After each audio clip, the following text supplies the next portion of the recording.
I have to tell you how excited I am really today, and Father Tom accepting our invitation to be here for Archdiocese Leadership Institute. I've had a couple of opportunities to be with Father Tom, as Brian alluded to, at the just prior to the Mid-Atlantic Conference last year, and then again at dinner last night.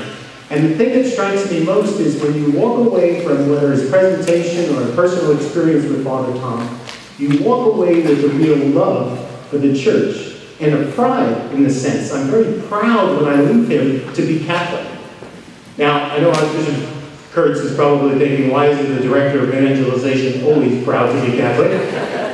But it's a renewed pride. You know, it's a sense of, as Pope Francis speaks about, this renewal, this enthusiasm in a sense. And I believe that Father Tom really brings that to his presentations, and I'm sure you're all going to experience that today. Father Tom is a priest of the Congregation of St. Basil, and currently serves as the Chief Executive Officer of Salt and Light Catholic Media Foundation and Television Network in Canada. He holds advanced degrees in theology and sacred scripture from Toronto, Rome, and Jerusalem. Father Rosica was appointed by the Vatican in 2008 and again in 2012 as English-speaking media attaché at 2 synods of bishops. In 2013, Father Rosica was invited by the Vatican to join the staff of the Holy See Press Office as one of the official spokespersons for the transition in the papacy. He continues to serve as English language assistant to the Holy See Press Office and will be one of the spokespersons at the October 2014 Synod on the Family at the Vatican. Please join me in a warm welcome for Father Thomas Rosica. Thank you, Sal. Thank you, Archbishop Kurtz. I've known about you folks for a long time. I've been following Louisville for many years under your previous Archbishop and under Archbishop Kurtz as well. In fact, I've been with Archbishop Kurtz at the Synod. We connected right away. I also have my entire staff following his tweets every day, so we know exactly what confirmation took place, where the barbecue was, and the beautiful faces of lay people all over the place and leading the church. I also had the privilege of meeting Father Michael, your vocation director, this past year in Washington, and was very impressed with him and the work that he's done. Let me tell you something that happened on the plane yesterday. I wasn't dressed like this. I was leaving Toronto. I had to take 2 flights. On the second flight, a man comes to sit next to me. He is the CEO of a tool and die corporation that has its headquarters in Germany, and he's working here in this area. So he comes and sits next to me. I happened to have my prayer book out, so I was reading the Psalms. So he didn't wait for me to finish. He interrupted me and said, "What do you do?" So, you know, it's one of those things you want to say, "Shut up and let me just sit here." And I said, "Well, I'm going to a meeting in Louisville." He said, "What's your business?" I said, "Well, I'm a Catholic priest." So immediately, he said, "Boy," he says, "your CEO is incredible." And I said, "Well, which one are you speaking about?" He said, "The one they got in Rome." He said, "How did you guys pull that off?" And he proceeded to go on and on. He's not Catholic. He's part of Joel Osteen's church. He said, "Have you met Joel?" I said, "I haven't met him yet. I know where the big building is in Houston." So he went on and on about Pope Francis, and he said, "Now look, what company did you get to kind of surface him?" I said, "Well, we don't work like that. We have this thing called a conclave. There's cardinals." "Well, those are the guys in red." I said, "Exactly." And he said, "Well, you must have had somebody that kind of surfaced the candidates." I said, "Well, we do that, but we don't have a company that does that." So we have this, and all these guys around us are listening to this conversation. So finally he said, "Well, what's your job?" I said, "Well, look, I run this TV network in Canada, but I'm also one of the spokespersons for the Pope."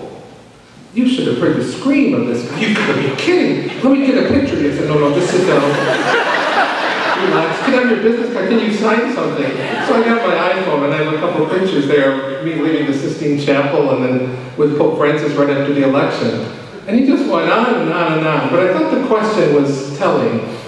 Your CEO, what company did you use to surface him? How did you get this to happen, you know? As if we needed an ad company or a PR firm to surface Pope Francis. Let that be the starting point of all of this. What we are experiencing, I'm convinced, in the church over the past 18 months is nothing short of what John the 23rd spoke about when he called the council, a new Pentecost. This is not to say that what we've experienced previously was un-Pentecost, was darkness, gloom, or doom. I had the privilege of working very closely with Pope John Paul II. I was in charge of the World Youth Day in Canada, the last World Youth Day of the Pope. It was an extraordinary experience to work with a saint. Pope Benedict, probably the greatest mind the church has produced. One day he will be a doctor of the church. We'll be reading some of his homilies in the Office of Readings when they finally produce the new version of the prayer of the church. But what has happened these past 18 months is somewhat breathtaking. It's left me, and I think many people, rejoicing, perplexed, thrilled, incredibly moved by the scenes, and asking, is this really happening? It's too good to be true. And he's reached out to many people that we have been unable to touch and to reach for a long, long time. Today, many feel that in order to highlight the positive aspects of this so-called Franciscan era, we must describe in negative terms, particularly the pontificate of Pope Benedict. This is not only absurd, but it also indicates blindness, deafness, and ignorance to what Pope Benedict accomplished. Comparisons between Francis and his predecessor are inevitable, and it's no secret that Francis has fun with the crowds, the huge masses that continue to throng the Vatican, most recently filling the streets of Korea to catch a glimpse of this first Pope from the New World. There's a shift in tone under Francis, undoubtedly. It could be described as moderate or pastoral in its direction, and a real concern for many people on the peripheries of society and the church. In fact, one of the reasons why I love your Archbishop so much is it's like watching Pope Francis in many ways, and I don't say that lightly.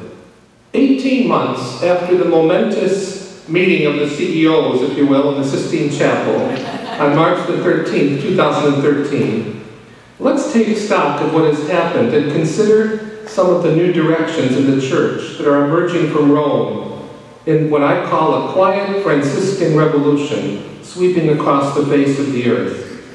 And let's do so by recalling some of the images, the expressions, the words, the phrases, and exclamations spoken by the Bishop of Rome that have reverberated across the face of the earth over the past 18 months. Francis's vision of the church challenges all of us.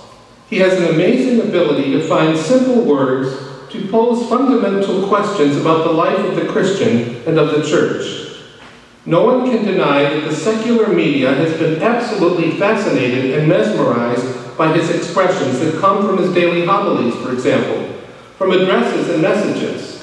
He has caused a great deal of intestinal problems for some of those working closely with him at the Vatican. How can he say this? I'll tell you one of the first crises that occurred. Within days after his election, it was the first Sunday Angelus. And of course, there was no text prepared. We're in the new moments. I was there working in the office, and everybody said, Prima Angelus, Papa, we have to watch this. And of course, the ladies in charge of the Italian section, the Secretary of State, said, there's no text. I said, relax, watch it on TV. There was 100,000 people in St. Peter's Square. It was cold. It was still winter there, just after the election.